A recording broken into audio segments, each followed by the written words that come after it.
You say that Jon and Tom has the potential to be the biggest heavyweight fight of all time. It doesn't have the potential to. It's gonna be the biggest heavyweight fight ever. If I give him the opportunity to fight me, I want to be so compensated. I want to say it, I want that fuck you money, honestly. And that's just what it is. That's just what it is. Or else, my life is perfect without him. I don't need him at all, and he needs me. And that's a good place to be in a negotiation. It's now 3:43 a.m. Just had a meeting with Dana, the other UFC brass, Hunter, and all success. I'll see you next time. Big news coming. As one of the company's main stars and arguably the best pound-for-pound fighter in the world, Jon Jones has announced his readiness to vacate his belt, saying he has nothing left to prove in the sport and wants to have fun fights against the guys his age. Surely a fight against Powhatan will sell better than any fight in this world, except the highly anticipated return of the Whiskey King. But Dana was clear, if Johnny doesn't accept Aspinall fight, he won't get Pereira. I wanted to ask about Jon Jones. I know you like questions about him, so if Aspinall gets out of the fight, if you schedule a fight and he gets out of fight, do you think you'll try to make a fight against Pereira? No. No? Okay. You know what tonight told me? There's no fucking way I make the Pereira fight. Okay. The bald boss said he's ready to pay Bones as much as needed, and a strong argument was brewing in my head as to why Jones would agree to take this fight. Cocaine isn't cheap. Today, we will discuss the fight between two heavyweight mastodons, when the fight will take place, what scenarios may occur, and most importantly, why this particular fight is inevitable. You can run, but you can't hide. Let's go.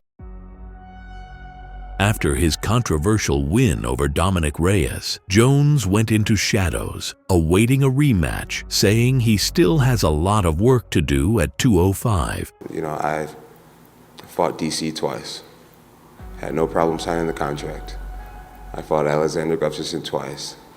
No problem signing the contract.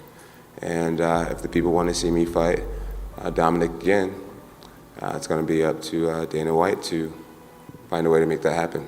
But the champion's rhetoric changed dramatically after UFC bosses refused to pay him the fees he was asking for. Eventually, Jon realized that the situation would not be resolved quickly and made a serious decision, announcing his move to heavyweight, seeing no point in a rematch with the man who made him literally run around the cage. Jones's former rival wasn't against it. Reaction when you found out he was leaving? Oh, come on, man. That was my reaction. Like, come on, bro. Seriously?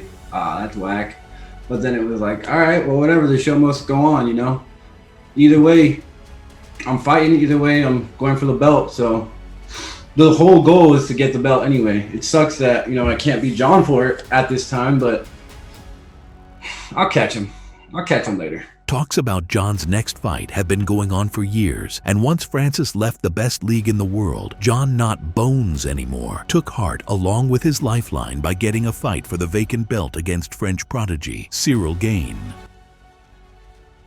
Here and now, it is easy to say that stylistically the Frenchman was an easy opponent for GOAT, but ahead of the fight with Cyril, many talked about the Frenchman's size and speed. Since Jon couldn't normally wrestle the much smaller Mexican, the French athlete was on everyone's lips even after his defeat to Francis, as he was able to neutralize all the Cameroonian strengths, outstriding him easily in their fight, and even in grappling. If Gane hadn't tried to go for a submission, we could have seen a new champion. Heading into the fight, Jon was a slight favorite due to his name and experience, but the fighters were divided into two groups. Some said Jones's wrestling and pressure could pay dividends, while others spoke of Cyril's speed, power, and most importantly, his footwork. I haven't seen him fight at heavyweight, you know what I mean? So this, I can't get a good judge on who's going to win because I just haven't seen Jon fight at that level, like at that weight class. So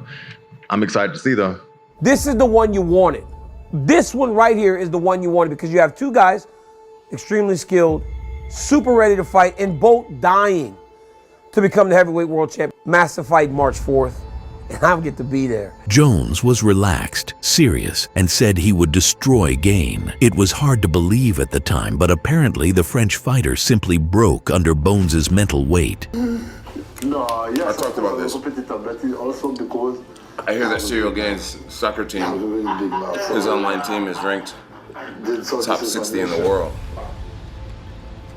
I'm sitting here focusing on combat. He's out there playing video games. His job is to have no mercy at the end of the day. Whether he is ready for this opportunity or not, there's somewhere inside of him that he thinks there's a chance that he's going to take food off my family's table. He's going to destroy my legacy. And that's something I take very personal. As soon as the fight started, Bones took over the center of the octagon, pressing the Frenchman. Gaines' first mistake cost him the victory. Bones dodged that straight left and ideally timed his takedown. The rest is history.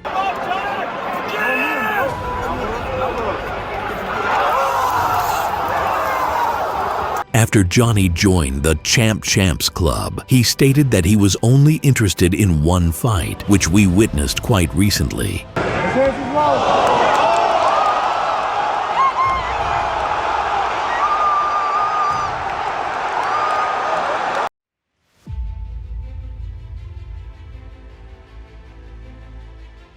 What's up, everybody? Here we are again.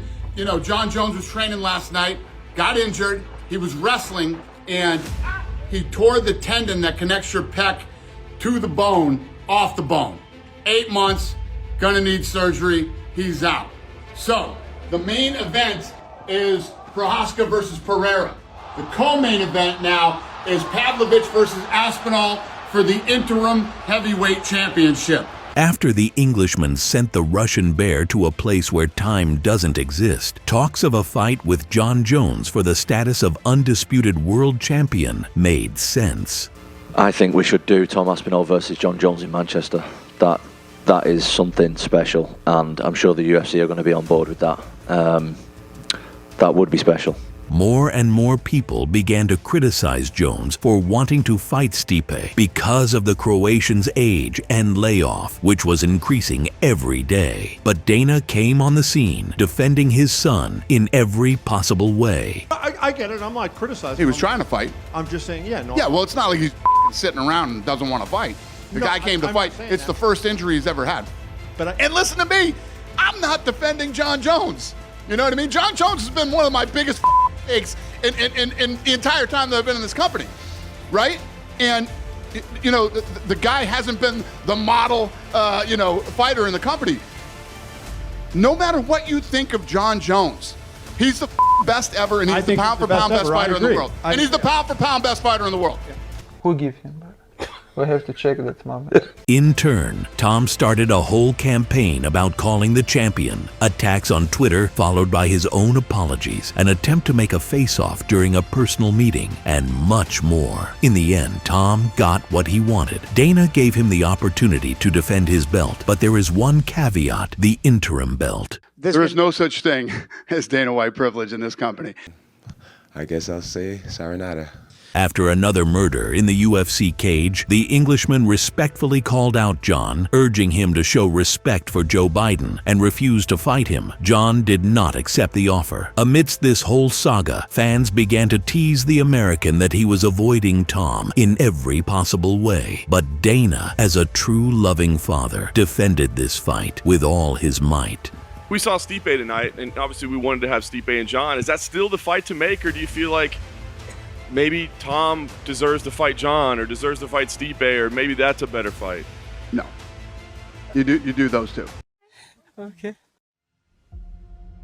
In a build-up to Stipe fight, fans began to mock Jones by throwing duck stickers everywhere they could, and this couldn't help but piss off the champion, no matter what he said. I have nothing personal against Tom.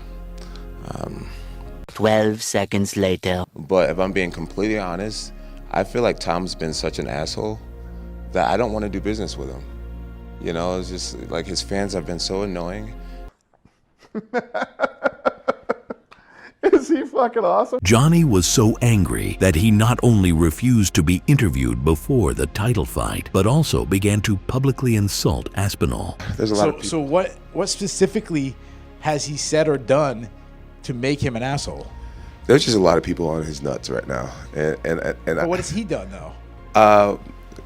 Coming up with Jon Jones T-shirts, buying a little duck, and just the little shit that he does. He's annoying to me. He's annoying to me, and that's my own personal. He annoys me. I get to you guys, you find it entertaining, but I find him annoying, and I just don't like him. It seems that Tom has Jones's attention, and all that's left is to sign the contract. But 37-year-old Bones is refusing the fight in every possible way. I don't want to fight dangerous up-and-comers anymore. I want to fight dangerous, established champions. So Tom can have the heavyweight championship. I don't really care about it.